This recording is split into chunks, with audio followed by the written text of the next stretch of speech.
Hi, I'm Jamie, and today we will have a look at how you can programmatically create forms with GraphQL.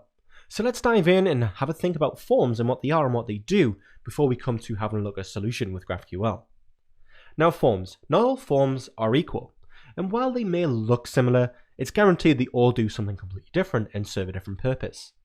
As we see here, we have a form on the left that is a traditional contact form.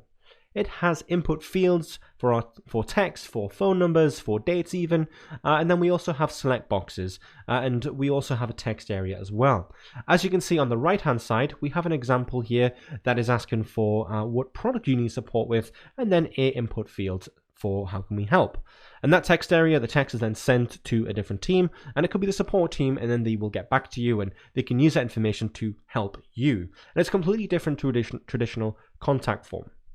We also have forms for something like registering for an ebook, and this is traditionally used with marketing teams. You enter your name, your email, and answer a few qualifying questions, and then you'll get access to that ebook.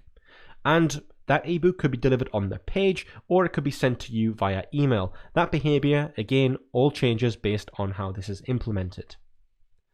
So that leads to the question, where do these forms all go? Well, they could go to an email, it could just go to a database, it could go to a CMS, it could even be a Slack notification or an SMS. There's tons of different possibilities on where your form goes, and more often than not, each one of those forms probably does something different. And wherever you fill a form in online, that is again going to do something different. There's not one solution that fits all here. But building forms, what does that look like? Well, imagine you're in a team and somebody in marketing requires a new field to be added.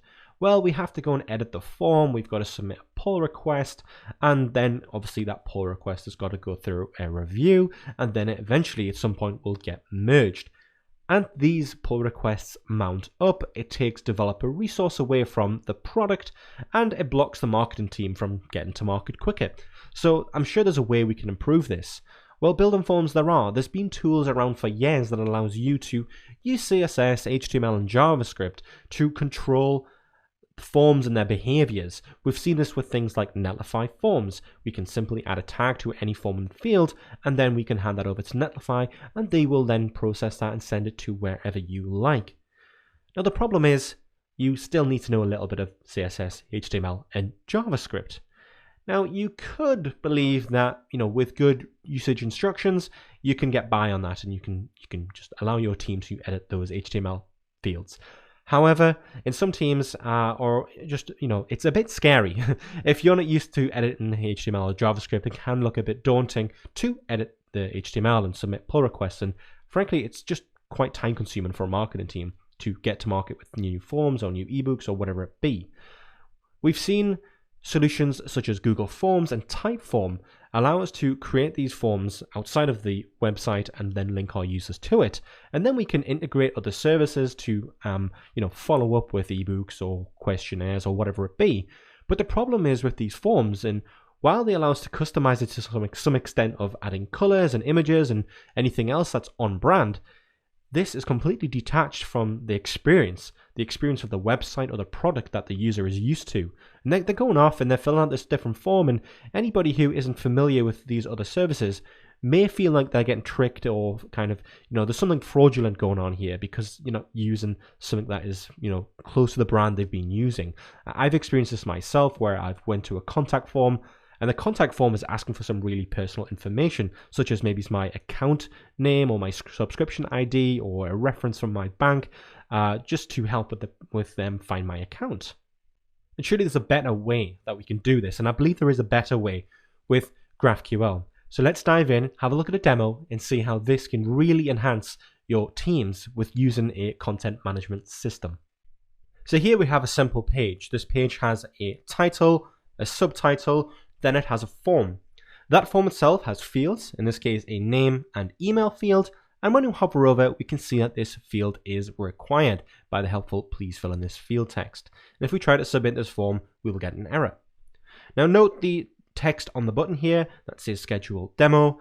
This is all configurable through a CMS. So if we wanted to add a new field such as when the person would like to schedule a demo, Traditionally, we may have to edit the file, submit a pull request, get it through a review phase, and wait for it to go live. Well, because I'm using Next.js, and because I'm using a Headless CMS, if I make any changes to the content, Next.js is smart enough to revalidate the entire page because the data's changed. And that's what we can do here. If we go inside of the CMS and get an idea of how this is set up, you'll see we have a title, a slug, the subtitle, nav label, and we have this most important form.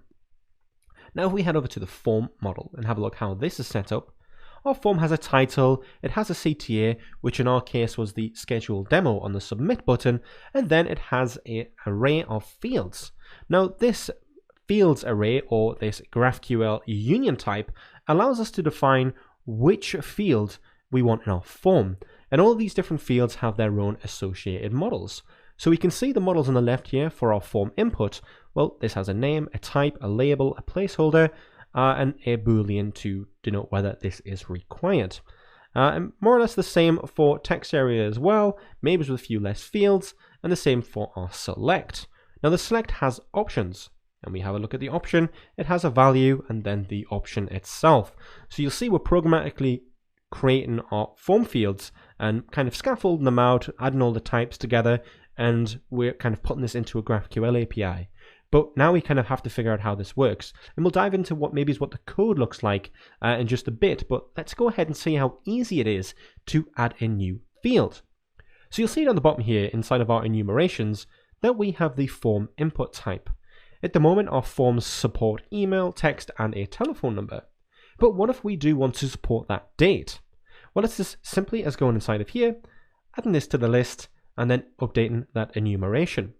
That is then published to the GraphQL schema and is automatically available to us when we are defining more types and querying our GraphQL endpoints.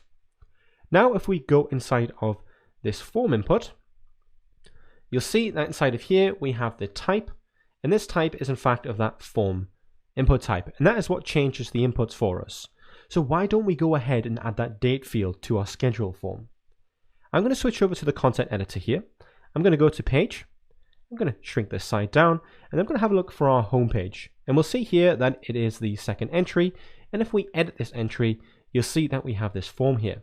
And I've used a helpful name for the form so it's easy to see if I have multiple forms. So let's go ahead and edit this form. Now you'll see we have fields, and these are our GraphQL union types. And we can see here that we have a name and email. Well, now let's add a new field. So it's simply clicked on here, and I can choose any one of the types I have defined for this field, and I'm going to choose the form input.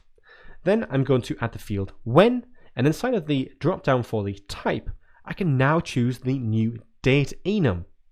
I'm just going to add when here as well, and when as well inside of the placeholder. Now, because we're using a date field, that placeholder is not going to show, but let's go ahead and add that, and we'll save and publish. Now, once we save and publish that, we'll save and publish everything else. And then what we'll have available is a new GraphQL response when we query that page. So now if we head back to this page and we refresh, you'll see that we have this new date field. We've not had to submit a single pull request to get to this point. I'm then able to add my name, I'm then able to choose my email address, and then I'm able to select a date. Then I can click schedule a demo, and if we open up the GraphQL and space Google Sheet, in the background what this is doing is sending a webhook, and that webhook is then going to Google Sheets. So at any point of the day, my sales team can now come in and see which of our customers have scheduled a demo. I've not done any coding at all at this point. Everything has been done through the CMS, and all of that has been delivered through GraphQL. And you can see the date has came through because we've added that field. So it's really cool. I'm really pleased at this point. Now, what if we want to go ahead and we want to be notified through an SMS? Well, we can do that. We have a form here, and I'll show you what this looks like in just a second. So we can add some details in here. We can add a name. We won't add a phone number. We'll just add something blank here, and then we'll put a message in here saying hello. Now if I try to submit the form, you'll see now that I can't because there's a checkbox required. So let's have a look at the schema and see exactly why that is the case. So if we load up our content once again, and we head to the content and we head to our page, let's have a look at the page that is for our contact form. So inside of the form, you see we've got all of these other different types now. We have this form checkbox. And if we edit that, you can see I've marked this field as required. And I could change that to false, and then when we go to submit that form, it would no longer be required. But let's leave that as is, and we'll close this out. Then if we head back to the form, and if we do choose to agree to the terms and the privacy policy, and we click Get in Touch, again, this is then going to fire a webhook via GraphCMS, and it's then going to send it to another service, which is able to send us a SMS. And finally, on this page, Submit Talk, we have a title and we have a subtitle, but we don't have anything in our box for our form. So let's now use the CMS to control adding a form to this page. Inside of the CMS, I'm going to look for my page Submit. And you'll see that the subtitle and the title of the page all match, and this nav label updates as well. Next, let's go ahead and create a new form. And we'll give this a name of About My Talk.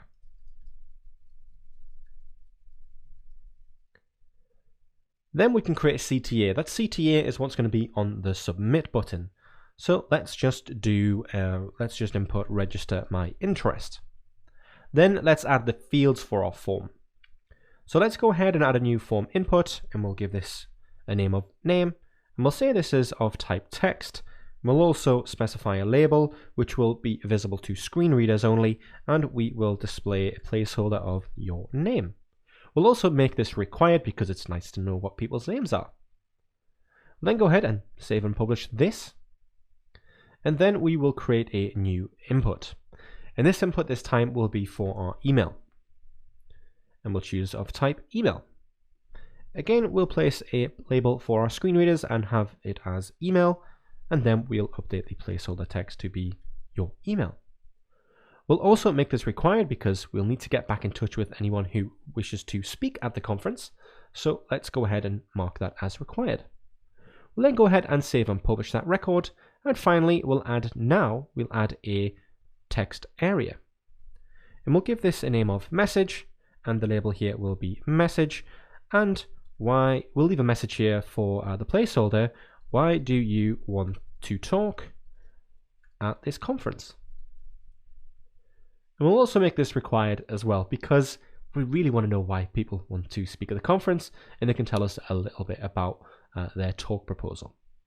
Now at this point, I could go on and I could add things such as a form select. I could add a name, a field here, and give it a name such as, where are you located? And then we could add some options here and give the values for those, and all those will convert and move into a form. But for now, let's have our name, email, and message, and we'll save and publish this record. Then I will then save the page just to make sure all of that data has gone through. And then if we head back to the website and we refresh the page, Next.js is intelligently going to have a look at the data that it already has versus the data that is kept remotely, compare the two, and if there are any changes, it will go ahead and update the page for us, which is absolutely amazing. So here we have the new form that I've just created, and now I'm able to input my name, my email address, and leave a short message. So I've left a message why I should talk at this conference, and then you'll see we can click on register my interest, which was the text that I provided when I created the form inside of the GraphCMS. Now we've submitted that form. In the background, that is then sending a webhook. And because I've already previously configured Zapier, all of this data goes to Zapier, and I've not had to at all write any code to make this happen. Awesome. So we now have an email sent to us from a web page and from a form that I created using GraphCMS. Now all of this is configured using Zapier. So here I have a field and I can send an outbound email, and I can share and send some of the data that I've submitted via the form. So I've not had to code anything. I just had to code this once. So as a developer or as a team, you just need to implement the logic for the form once, and then you can hand it over to the rest of your team, and the marketing team, in this example, can go on to create forms and pages. So let's dive in and have a look at how some of the code works. So if we have a look at our page, for example, we'll just take the index page here. You'll see the query that it is running is a GraphQL union type. We're getting the page where the slug matches, and we are getting things such as the title and subtitle, and then for each of the fields, we are then getting the name, the label, the placeholder, and everything else we have inside of the CMS. Then we simply pass this onto a component called form. And if we have a look up here, we are destructuring the fields, the ID, and a few other things. We're handling things such as the success and error messages. Then we have this on submit action. This submit action sends it to a Next.js API route, and then inside of that function, we send that on to Graph CMS. But as we scroll down, we see here that we have, if the form has been successful, to display a message and a way to kind of start over on the form, which is always helpful. Then we wrap our form here in a form provider, and then we simply map through each of our fields. And this is the important thing, which is really simple, and it allows us to do exactly what we've done and what I've shown already. We now have, for each of our fields, we have the type name. And we are simply grabbing the component inside of our fields array, and then just rendering that to the page and spreading on everything else, which is really good. So if we have a look inside of our form fields folder, you'll see we're just exporting the names here, and these match up with the GraphQL type names. So that's how it's able to import, and it's very smart to do so, and it's just a kind of nice way in JavaScript to kind of cheat the system, which is nice. So if we have a look inside of that form input, you'll see we're just doing some things that you might expect here. We are destructuring the label, the placeholder, and then the enumeration for our types. And then we're simply returning that input to the page. And the same goes for our checkbox and the text area. And the real magic does happen inside of this part here. There's only around 5 or 6 lines of code, and this is where everything happens. All of our queries from GraphQL turn into components, and this is really, really helpful. So we're able to deliver all of the forms using the CMS and power all of these different fields simply by editing content inside of a CMS. So I think this is really cool. I'd love to hear what you think about it, but hopefully you've enjoyed it, and hopefully you can take something away from this talk today and implement this on your own.